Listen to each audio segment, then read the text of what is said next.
शंख मध्ये शतदल कमले रत्नसिंहासनस्थं सर्वालंकारयुक्तं नवघन रुचिरं संयुतं चाग्रजेन भद्राया वामभागे रथचरणयुतं ब्रह्मरुद्रेन्द्रवन्द्यं वेदानां सारमीशं स्वजनपरिवृतं ब्रह्मदारु स्मरामि। मान्यः संस्कृत सप्ताह कार्यक्रमस्य समुद्घाटन दिवसोऽयं समागत।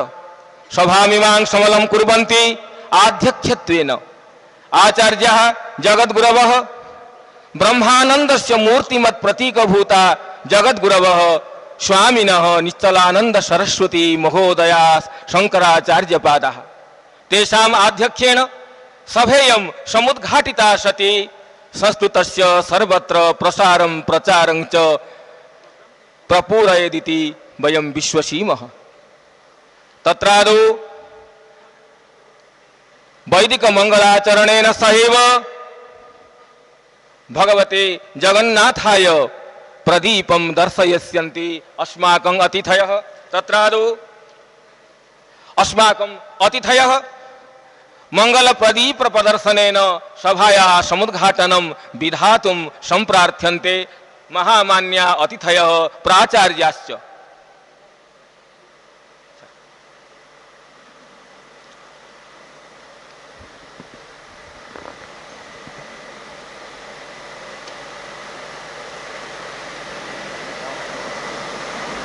मंगल प्रदीप प्रज्वालनेन सभामिमां समुद्घाटितां घोषयन्ति आचार्याः अतिथयः महामान्याः शंकराचार्यपादाः।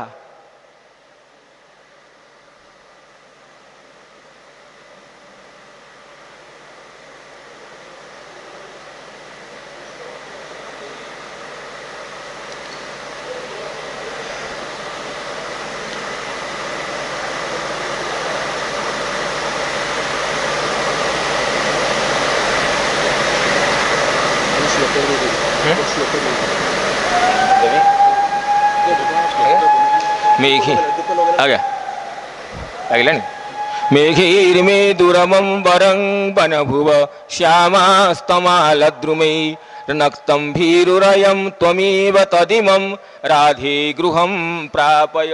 इत्थं नन्दनिदेशतश्चलितयो प्रत्यध्वकुञ्जद्रुमं राधा माधवयोर्जयन्ति यमुना कूले रहः केलय।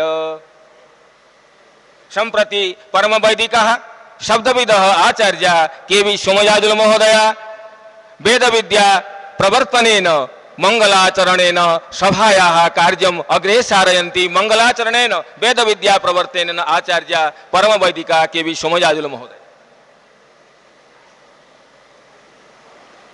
हरिः ओम।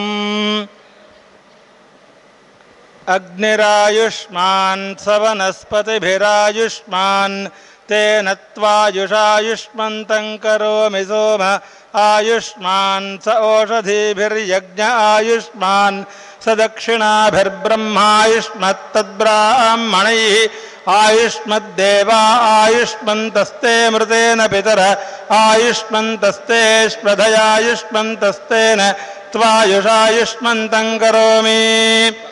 अग्निरायुष्मानायुष्मान् अग्निरग्निरायुष्मान् सदा आयुष्मान् अग्निरग्निरायुष्मान् सह आयुष्मान् सदा आयुष्मान् आयुष्मान् स वनस्पतिभिरायुष्मान् सदा आयुष्मान् वनस्पतिभिः आयुष्मान् वनस्पतिभिरायुष्मान् आयुष्मान् वनस्पतिभिस्तेन तेनायुष्मान् वनस्पतिभिरायुष्मान् तेन वनस्पतिभिरिति वनस्पतिभिः आयुष्मान् तेन तेनायुष्मान् आयुष्मान् तेन त्वा तेनायुष्मान् आयुष्मान् तेन त्वा तेन त्वायुषायुषा तेन त्वायुषा त्वायुषायुषा त्वायुषायुष्मन्तमायुष्मन्तमायुषा त्वायुषायुष्मन्तम्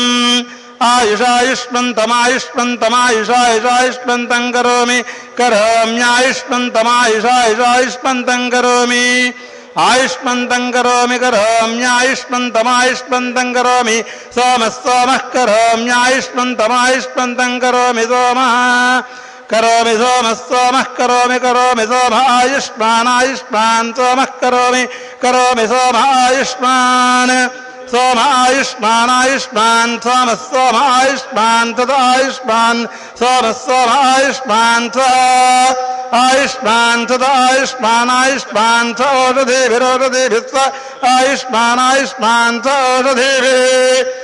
ओषधिभिरोषधिभिः सदोषधिभिरायुष्मान् ओषधिभिः सदोषधिभिरायुष्मान् ओषधिभिरायुष्मान्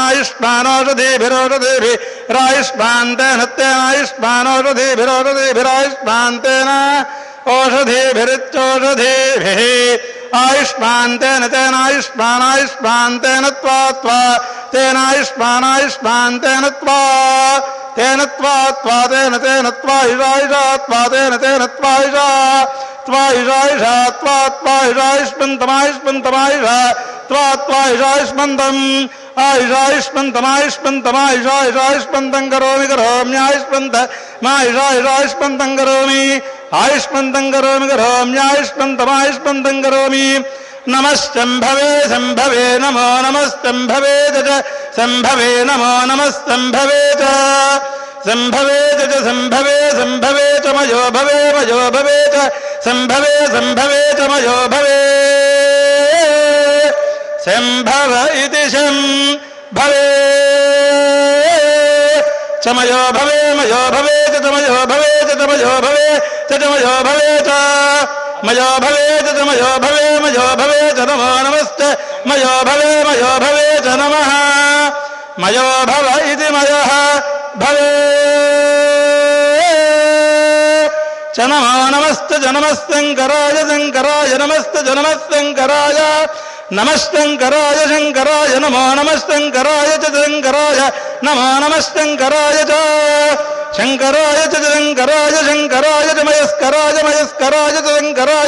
शङ्कराय च मयस्कराय शङ्करायेति शङ्कराय च मयस्कराय च मयस्कराय च मयस्कराय च मयस्कराय च मयस्कराय च नमो नमस्ते मयस्कराय च नमः मयस्करायेति मयः कराय च नमो नमस्ते नमः शिवाय नमस्ते नमः शिवाय नमो नमः शिवाय च शिवाय नमो नमः शिवाय च शिवाय च शिवतराय च शिवाय च शिवतराय च शिवतराय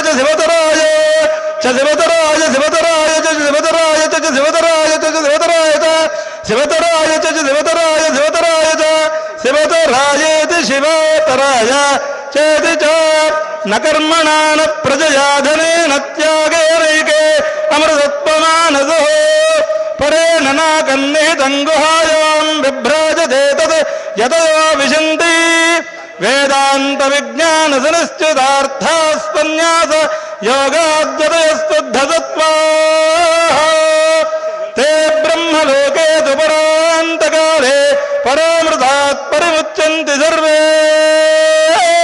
दह्रं विभावं परमेश्वरोदं यत्पुण्डरीकं पुरमध्यसग्रस्थं तत्रापि दह्रं गगनं विजोगस्तस्मिन् यदन्तस्तदुपासितव्यं यो वेदादोस्परः प्रोक्तो वेदान्ते च प्रतिष्ठितः तस्य प्रकृतिलीनस्य यः परस्य महेश्वरः हरिः ओम्। सम्प्रति परिसरस्य छात्राः स्वागत गीतं प्रस्तुवन्ति। स्वागत गीतेन सहैव सभासीनानाम् अतिथीनां कृते पत्रं पुष्पं फलं तोयं इति न्यायेन नीराजनं विधास्यन्ति अस्माकं परिसरस्य प्राचार्याः अन्ये सदस्याश्च। स्वागत गीतं प्रस्तुवन्ति परिसरस्य छात्राः।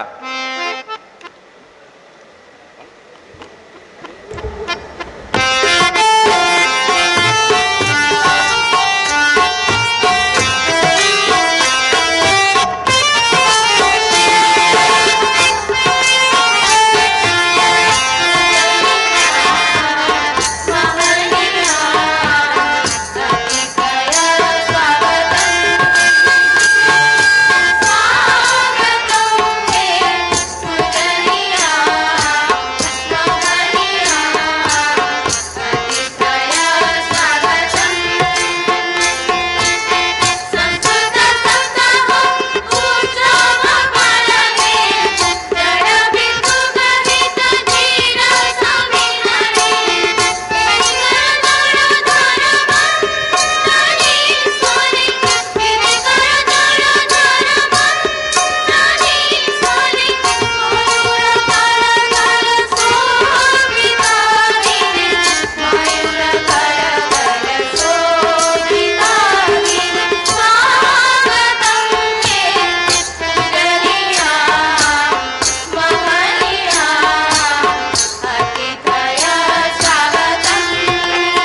महामान्य अतिथयः सभामिमां समलं कुर्वन्ति अस्माकं कृते परमं सौभाग्यं विद्योतयन्ति।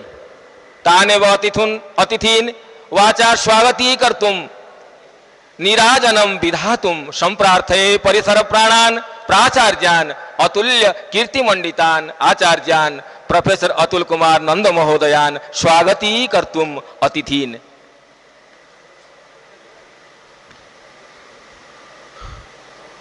नीलाचल निवासाय नित्याय परमात्मने बलभद्र सुभद्राभ्यां जगन्नाथाय ते नमः। योऽन्तः प्रविश्य मम वाचमिमां प्रसुप्तां सञ्जीवयत्यखिल शक्तिमतां स्वधाम्ना अन्यांश्च हस्तचरणश्रवणत्वगादीन् प्राणान् नमो भगवते पुरुषाय तुभ्यं।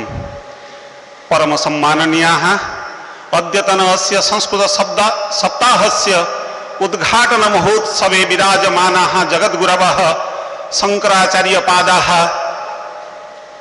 तथा च तैः सह समागताः तेषां सचिवाः स्वामिनः निर्विकल्पानंद महाराज तथा च दंडी सन्यासिनः अत्र अस्यां सभायां समुपस्थिताः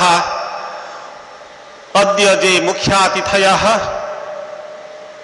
उज्जयिनी संस्कृत विश्वविद्यालयस्य कुलपतयः प्रोफेसर रमेश चंद्र पंडा महोदयाः तथा मुख्य वक्तृरूपेण समागताः आचार्याः हरेकृष्ण सतपथी महोदयाः तथा च सम्मानित अतिथिरूपेण विराजमानाः सौभाग्यात् लब्धाः अस्माभिः आचार्य गंगाधर पंडा महोदयाः मम सम्मुखे विराजमानाः आदित्य वाहिनी पक्षत समागताः सेवकाः मम आचार्याः सहाचार्याः उपाचार्या प्रिय भाजनानि छात्राः छात्राश्च भवन्त अनुभवन्ति कथं त्वरितं सर्वं भवति।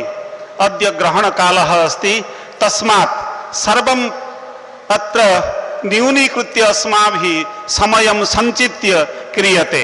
अतः अस्माकं परमं सौभाग्यं वर्तते अस्मिन् अवसरे जगद्गुरवः निश्चलानंद सरस्वती महाभागा शंकराचार्य गोवर्धन पीठाधीश्वरा अत्र समागताः सन्ति।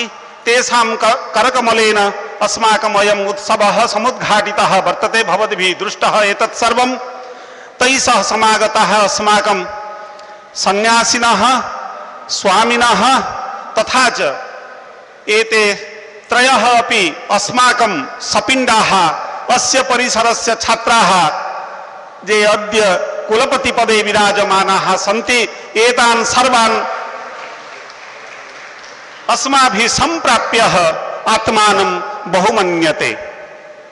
किं कथयामि यदा महान् सन्तोषः महान् आनन्दश्च हृदि जायते तदा वाक्पि न स्फुरति। तथैव मम दशा वर्तते। यतो हि एतादृशः अवसरः अस्माभिः लब्धः गुरुपादानां सन्दर्शनाय सर्वे व्याकुलिताः भवन्ति। एते साक्षात् अस्माकं सविधे समागताः सन्ति। अतएव अस्माकं परमं सौभाग्यमिदं वर्तते।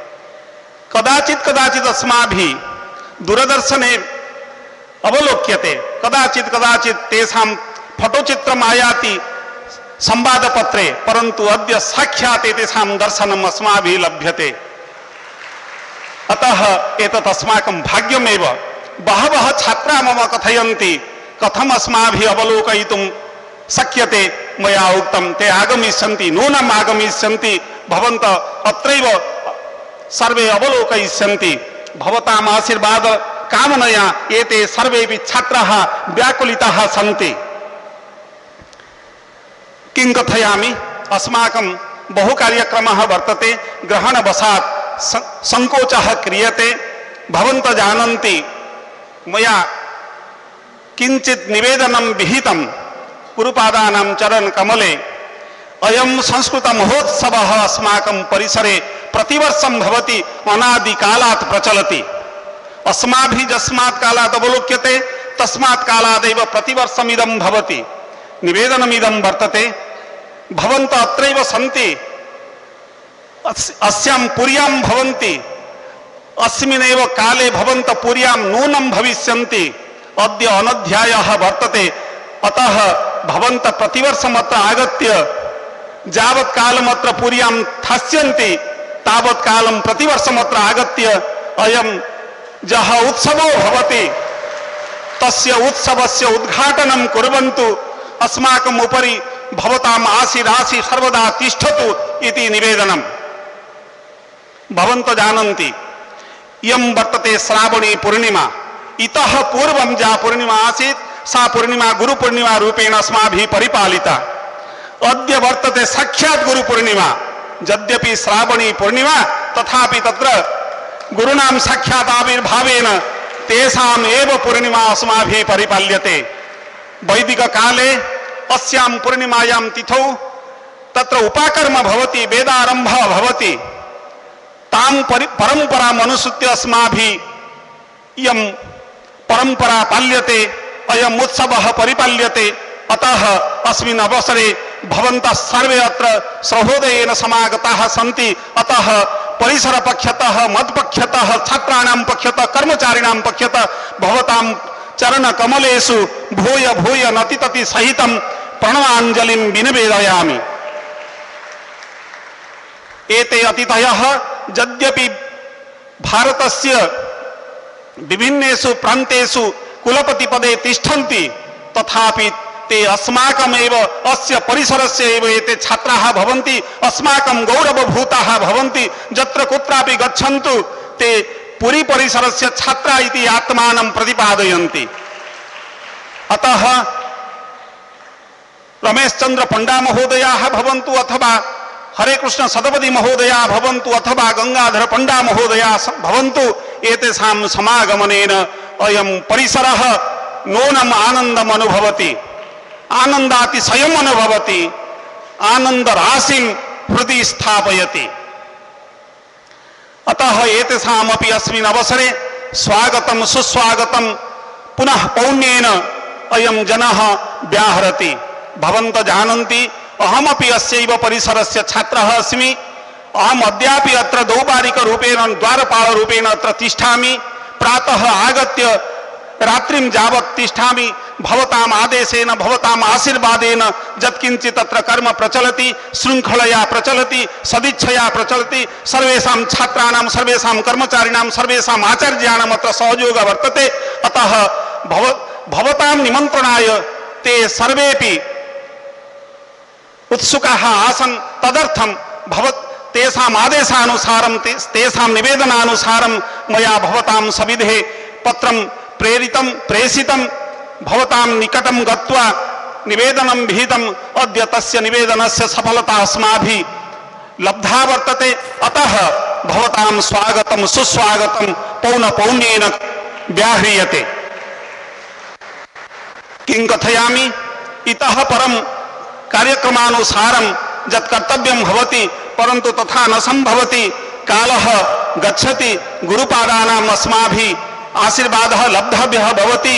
तेषाम् आशीर्वादलाभाय ते अधुना अस्माकम् उपरि आशीर्वाद वचनं प्रतिपादयिष्यन्ति। तदनन्तरम् अन्ये ये अतिथयः सन्ति तेषां किञ्चित् आशीर्वाद वचनम् अस्माभिः श्रूयते इति उक्त्वा विरमामि विस्तरात्।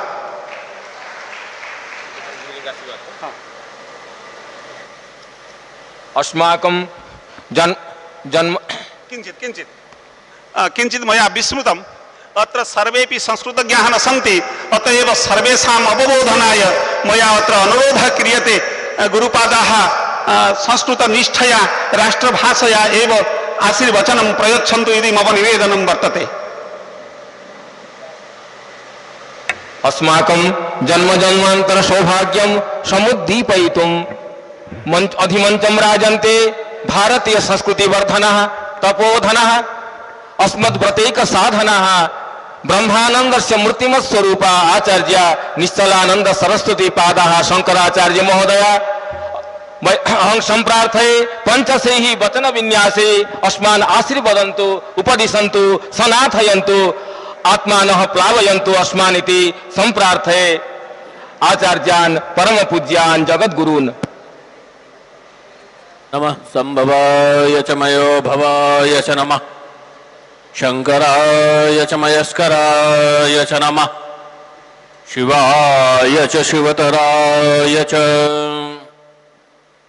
नारायण महाविष्णु श्रीधरानंत केशव वासुदेव जगन्नाथ ऋषिकेश नमो नमः त्वयि आत्मनि जगन्नाथे मम मनोरमतामिहं कदा ममेदृशं जन्म मानुषं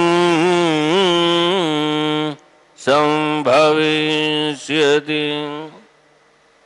श्रीमत्परमहंस परिव्राजकाचार्य वर्य पदवाक्य प्रमाण पारावार पारिणा यमनियमासन प्राणायाम प्रत्याहार धारणा ध्यान समाधि अष्टांग योगानुष्ठान निष्ठा तपश्चर्या चरण चक्रवर्तिन अनाद्यविच्छिन्न गुरु परंपरा प्राप्त वैदिक धर्म प्रचार परायण निखिल निगमागम सारदया सर्वतंत्र स्वतंत्र परापर विद्या विद्योदिदान्तःकरण षण्मत स्थापनाचार्य वर्णाश्रम सदाचार शिक्षका श्रीमत्सुधनु साम्राज्य प्रतिष्ठापनाचार्य श्रीमन्महाराजाधिराज गुरुमंडलाचार्य शाश्वत सार्वभौम विश्वजनीन सनातन धर्म संरक्षण बद्ध परिकरा समस्त संप्रदाय समन्वय साधन दत्त चित्ता विविध विरुदा बलिविराजमान मानोन्नता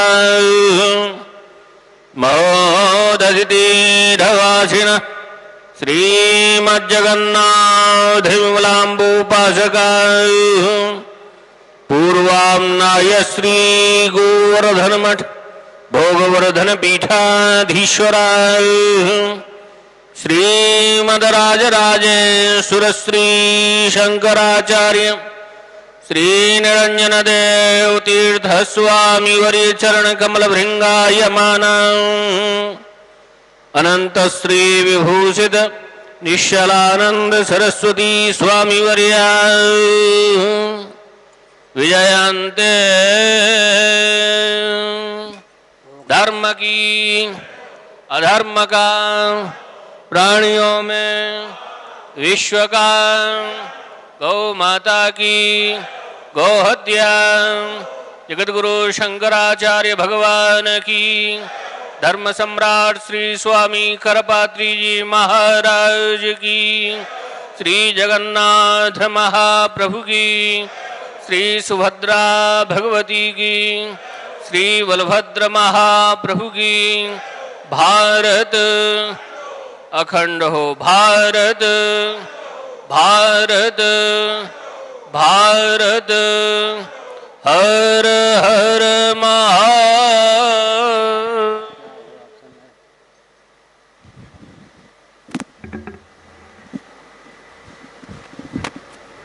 यत्र यत्र रघुनाथ कीर्तनं तत्र तत्र कृतमस्तकाञ्जलिं बाष्पवारि परिपूर्णलोचनं मारुतिं नमत राक्षसान्तकं नामापि ते च मधुरं मधुरं स्वरूपं कर्मापि ते च मधुरं मधुरा स्मृतिश्च बुद्धिं प्रबोधय प्रभो मधुबोधशक्तिं विद्यां प्रयच्छ परमां परिभावयामि कोमलं कूजयन् वेणुं श्यामलोऽयं कुमारकः वेदवेद्यं परं ब्रह्म भासतां हृदये मम कूजन्तं राम रामेति मधुरं मधुराक्षरम् आरुह्य कविता शाखां वन्दे वाल्मीकिकोकिलं निगमकल्पतरोर्गलितं फलं शुकमुखादमृतद्रवसंयुतं पिबत भागवतं रसमालयं मुहुरहो रसिका भुवि भावुका तृणादपि सुनीचेन तरोरपि सहिष्णुना अमानिना मानदेन कीर्तनीयः सदा हरिः। नमो महद्भ्यः। समुपस्थित मान्य श्री कुलपति महाभाग विद्वद वृंद, प्रधानाचार्य महाभाग, मुझे इस संस्थान में आकर प्रसन्नता का अनुभव हो रहा है। संस्कृत का उपयोग और विनियोग सुसंस्कृत जीवन की निष्पत्ति में हो, ऐसी भावना है। भाषा का महत्व होता है, लेकिन भाषा तक ही जीवन सीमित न हो यह आवश्यक है। छांदोग्य उपनिषद में वेदानाम वेदम व्याकरण के संबंध में कहा गया है। व्याकरण वेदों का भी वेद है। यही कारण है कि वेद पर जो भाष्य लिखा गया उसे भाष्य ही कहा जाता है, जबकि व्याकरण पर जो भाष्य लिखा गया उसे महाभाष्य कहा जाता है। हमारे वाक्यपदीयम कार का वचन है, न सोस्ति प्रत्यो लोके यश शब्दानुगमाधृते। व्यवहार साधक ऐसा कोई भी बोध नहीं है या प्रत्यय नहीं है जिसमें शब्द का अनुवेद न हो। इस दृष्टि से विचार करें तो वेदांत प्रस्थान के अनुसार और पूर्व मीमांसा के अनुसार हम वैयाकरणों की दृष्टि से वेद को परिभाषित कर सकते हैं। सच्चिदानंद स्वरूप सर्वेश्वर के हृदय में उत्पत्ति, स्थिति, समृद्धि, निग्रह, अनुग्रहादि विषयक जो अनादि सिद्ध विज्ञान है, उसमें अभंग अनुपूर्वी घटित शब्द राशि का नाम वेद है। न सोस्ति प्रत्ययो लोके यह शब्दानुगमाधृते। हम देखते हैं कि घटपट, स्त्री, पुत्र, सूर्य, चंद्रादि का शब्द, स्पर्श, रूप, रस, गंधादि का पर्यवसान अंत में ज्ञान में होता है। अतः शब्द का पर्यवसान भी सज्जनों ज्ञान में ही होता है। कोई भी ऐसा प्रत्यय या बोध नहीं है जो व्यवहार का साधक हो और शब्द का उसमें अनुवेद न हो। उदाहरण के लिए हमारा आपका मन संकल्प विकल्पात्मक है। किसी भी भाषा के किसी भी शब्द या शब्दजन्य संस्कार का अनुवेद बिना कोई भी व्यक्ति एक संकल्प या विकल्प नहीं कर सकता। किसी भी भाषा के किसी भी शब्द या शब्दजन्य संकल्प का अनुवेद हुए बिना व्यक्ति एक निश्चय नहीं कर सकता। किसी भी भाषा के किसी भी शब्द या शब्दजन्य संस्कार के बिना कोई भी व्यक्ति गर्व नहीं कर सकता, न स्मरण कर सकता है। एतावता सिद्ध होता है कि व्यवहार साधक जितना भी बोध है उसमें शब्द का अनुगम अवश्य है या शब्द का अनुवेद अवश्य है, और अंत में शब्द का पर्यवसान हो जाता है ज्ञान में। और वेदांत प्रस्थान के अनुसार वह ज्ञान ही भगवत तत्व है। वदन्ति तत्तत्त्वविदस्तत्त्वं यद् ज्ञानमद्वयं ब्रह्मेति परमात्मेति भगवानिति शब्दते यत् अद्वयं ज्ञानम तत्तत्वम्। त्रिपुटी के मध्य में जो ज्ञान होता है, त्रिपुटी के मध्य में जो ज्ञान होता है उसे आश्रय के रूप में ज्ञाता की, विषय के रूप में ज्ञेय की अपेक्षा होती है। लेकिन त्रिपुटी से अतीत जो ज्ञान होता है वेदांत प्रस्थान के अनुसार उसी को तत्व कहा गया है। एकमेक तरा भावे यदा नोपलभामहे तृतयम तत्यो वेद स आत्मा स्वाश्रयाश्रय। एक हम उदाहरण देते हैं। तेज को लेकर एक त्रिपुटी बनती है, अधिभूत रूप है, तेजोनिष्ठ गुण विशेष का नाम रूप होता है, अध्यात्म नेत्र है, अधिदैव सूर्य है। लेकिन तीनों का उद्भाषक स्थान, अभिव्यंजक स्थान तात्विक स्वरूप तेज है। रूप के बिना भी तेज का अस्तित्व है, लेकिन तेज के बिना रूप का अस्तित्व नहीं है। नेत्र के बिना भी तेज का अस्तित्व है, लेकिन तेज के बिना नेत्र का अस्तित्व नहीं है। सूर्य के बिना भी तेज का अस्तित्व है, लेकिन तेज के बिना सूर्य का अस्तित्व नहीं है। इससे सिद्ध होता है कि तेज ही तत्व है, उसकी 3 रूपों में अभिव्यक्ति मात्र होती है।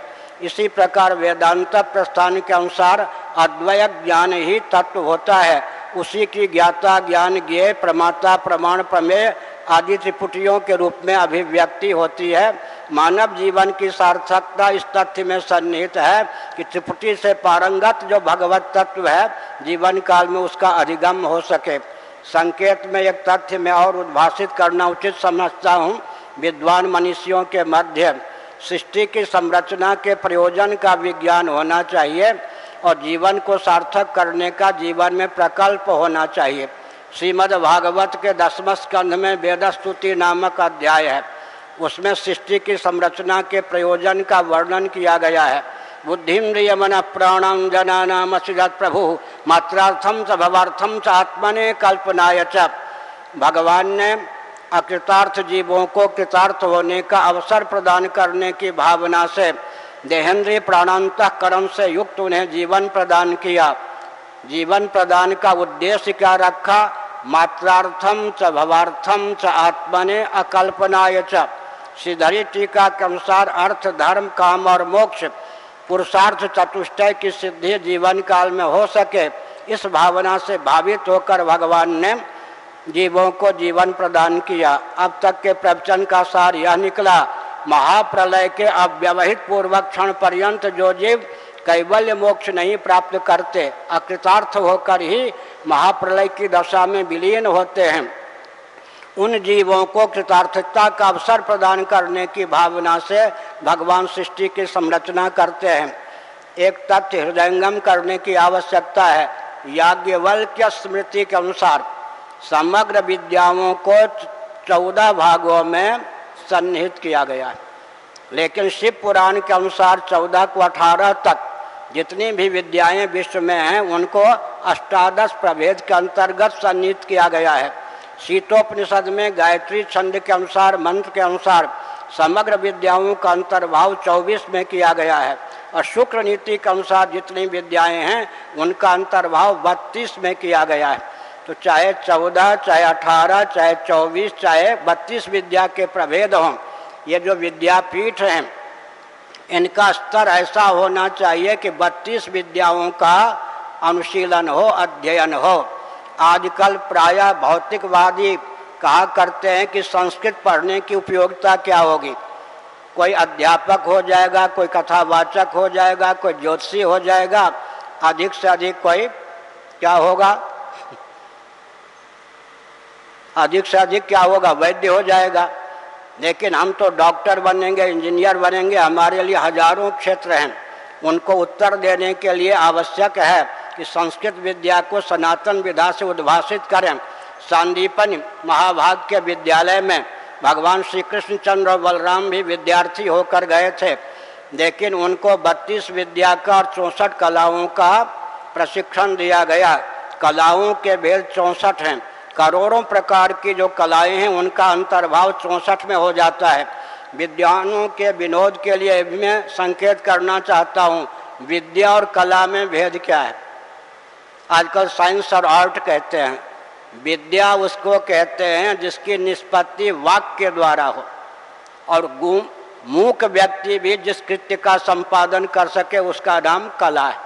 वाक् प्रधान विद्या होती है, लेकिन मूक व्यक्ति भी जिस कार्य का संपादन कर सकता है उसका नाम कला है। तो आप मनुष्यों का यह दायित्व होता है, हमारा भी दायित्व है कि दिशाहीन शासन तंत्र से मिलकर के सद्भावपूर्वक संवाद के माध्यम से धीरे धीरे जो विश्व में, विशेषकर भारत, नेपाल, भूटान इत्यादि में 64 कलाओं में जिन कलाओं का अभी विलोप नहीं हुआ है उनको संस्कृत विद्यापीठ के माध्यम से उद्भाषित किया जाए, क्योंकि 64 कलाओं का प्रशिक्षण भी विद्यार्थियों को संस्कृत विद्यापीठ के माध्यम से प्राप्त होता था। अगर ये विद्यालय या विद्यापीठ या विश्वविद्यालय 32 विद्या और 64 प्रकार की कला के केंद्र होंगे तो समस्त विश्व उनको आदर पूर्वक देखेगा ही। कोई भी ऐसा क्षेत्र नहीं है जहाँ संस्कृत के विद्वान अपनी उपयोगिता को सिद्ध नहीं कर सकते हैं। तो वेदादि शास्त्रों का मंथन करके हमको संस्कृत के महत्व को विश्व स्तर पर ख्यापित करना है। समय की सीमा में एक संकेत और कर देना उचित समझते हैं। श्रीमद् भागवत के चतुर्थ स्कंध के 18वें अध्याय में तीसरे, चौथे, 5वें श्लोक के माध्यम से एक तथ्य उद्भाषित किया गया है। भौतिकवादी वेद सम्मत विज्ञान को ताक पर रखकर भौतिक क्षेत्र में विकास की जितनी भी परियोजनाएं बनावें वो सब विफल होती हैं। उदाहरण के लिए वेद सम्मत विज्ञान की उपेक्षा कर विश्व में विकास को परिभाषित और क्रियान्वित करने के जितने प्रकल्प हैं सबके गर्भ से विस्फोट निकल रहा है। इसलिए भूदेवी का संदेश जो पृथु महाराज के प्रति है उसे हृदयंगम करने की आवश्यकता है। भूदेवी ने पृथु राजा को प्रबोधित करते हुए कहा, राजन, वैदिक महर्षियों के द्वारा चिर परीक्षित और प्रयुक्त जो उपाय या सिद्धांत हैं उनको ताक पर रखकर अगर कोई उत्कर्ष को ख्यापित करेगा उस उत्कर्ष के गर्भ से अपकर्ष ही प्राप्त होगा। अतः डंके की चोट से विश्व स्तर पर हमको इस संगोष्ठी के माध्यम से, सेमिनार के माध्यम से एक तथ्य प्रकाशित करना चाहिए कि इस महायांत्रिक युग में, रॉकेट, कंप्यूटर, एटम, मोबाइल के युग में भी सनातन वैदिक आर्य महर्षियों के द्वारा उद्भाषित जो विकास की परिभाषा है और विकास के क्रियान्वयन की विधा है उसको मानने पर ही, अपनाने पर ही विश्व का उत्कर्ष हो सकता है। हमारा वैदिक सिद्धांत न केवल दार्शनिक अपितु वैज्ञानिक और व्यावहारिक धरातल पर भी इस महायांत्रिक युग में भी सर्वोत्कृष्ट है। अंत में हम 2 संदेश देकर प्रवचन को विराम देते हैं। इसकी व्याख्या तो आप महानुभाव उचित समझेंगे तो करेंगे। महायंत्र प्रवर्तनम, मनु भगवान ने बताया, अगर विश्व को विकास के नाम पर गर्त तक पहुंचाने की भावना हो तो महायंत्रों का प्रचुर आविष्कार और प्रयोग कीजिए। महायंत्रों का प्रचुर आविष्कार और प्रयोग भी होता रहेगा और पृथ्वी के धारक, यज्ञ के संपादक किसी भी दिव्य वस्तु या व्यक्ति का अस्तित्व सिद्ध होगा, कल्पना नहीं कर सकते। उदाहरण के लिए गोभिर विप्रैश्च वेदैश्च सतीभिः सत्यवादिभिः अलुब्धैर दानशीलैश्च सप्तभिः धार्यते मही। पृथ्वी के धारक, यज्ञ के संपादक, 7 तत्वों के विलोप का कारण क्या है? महायंत्र का प्रवर्तन। इस तथ्य को सेमिनार, संगोष्ठी के माध्यम से ख्यापित करने की आवश्यकता है ताकि इस यहाँ महायांत्रिक युग में भी संस्कृत वैदिक वाङ्मय का महत्व है या संकार समझ सके, संसार समझ सके। एक और हम महाभारत का संदेश सुनाते हैं। राज्यम पर्ण्यम न कारयेत, भीष्म जी ने चेतावनी दी, राज्य को, राष्ट्र को बाजार का सौदा न बनावे। आजकल हम क्या देखते हैं, हर व्यक्ति, हर वर्ग, पूरा प्रांत बाजार का सौदा बनाया जा रहा है। जबकि भीष्म जी ने कहा राज्यम पर्ण्यम न कारयेत, व्यक्ति अपने जीवन को, राष्ट्र को बाजार का सौदा न बनावे। पूरा देशी और विदेशी शासन तंत्र हर व्यक्ति को, वर्ग को, समाज को बाजार का सौदा अर्थात पण्य बना रहा है। ऐसी स्थिति में इस संगोष्ठी, सेमिनार के माध्यम से एक संदेश विश्व स्तर पर प्रसारित होना चाहिए। विविध विषयों पर जहां आप, वैदिक वाङ्मय के विविध प्रकल्पों पर जहां आप प्रकाश डालें, वहाँ इस महायांत्रिक युग में संस्कृत की उपयोगिता क्या है, वेद सम्मत विज्ञान की क्या उपयोगिता है, इसे विश्व स्तर पर संदेश के रूप में उद्भाषित करें। या जो राज्य को, राष्ट्र को पण्य बनाया जा रहा है, भारत को भी विकास के नाम पर जो प्रधानमंत्री आते हैं बाजार का सौदा बना रहे हैं, लेकिन हमारे महर्षियों ने कहा राज्यम पर्ण्यम न कारयेत, सत्यम शिवम सुंदरम। व्यक्ति और राष्ट्र की अभिव्यक्ति के लिए आवश्यक है कि वैदिक वाङ्मय के अनुसार हम अपने जीवन को ढालें और विश्व को ढालने का प्रयास करें। हर हर महादेव।